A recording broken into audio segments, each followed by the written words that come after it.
Pada awal April 2025, Bank Dunia melalui Macro Poverty Outlook menyebutkan pada tahun 2024 lebih dari 60,3% penduduk Indonesia atau setara dengan 171,8 juta jiwa hidup di bawah garis kemiskinan. Di sisi lain, data resmi dari Badan Pusat Statistik atau BPS menunjukkan bahwa tingkat kemiskinan Indonesia per September 2024 sebesar 8,57% atau sekitar 24,06 juta jiwa.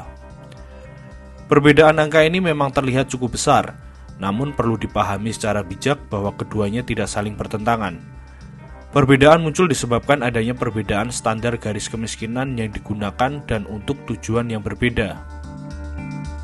Angka garis kemiskinan yang diterapkan World Bank kepada Indonesia menggunakan purchasing power parity per hari atau paritas daya beli per hari.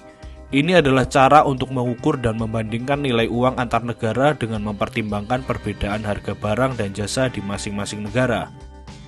Karena Indonesia masuk ke dalam negara berpendapatan menengah ke atas, maka standar garis kemiskinan ada di $6,85 per kapita per hari. Nilai dolar yang digunakan bukanlah kurs nilai tukar yang berlaku saat ini, melainkan paritas daya beli. 1 dolar PPP tahun 2024 setara dengan Rp5.993.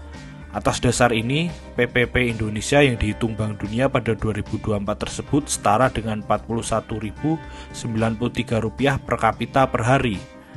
Orang dengan rata-rata pengeluaran per hari di bawah angka tersebut termasuk dalam kategori miskin. Sementara dalam keterangan resminya, BPS menjelaskan bahwa mereka mengukur kemiskinan di Indonesia dengan pendekatan kebutuhan dasar atau jumlah rupiah minimum yang diperlukan untuk memenuhi kebutuhan dasar ini yang dinyatakan di dalam garis kemiskinan.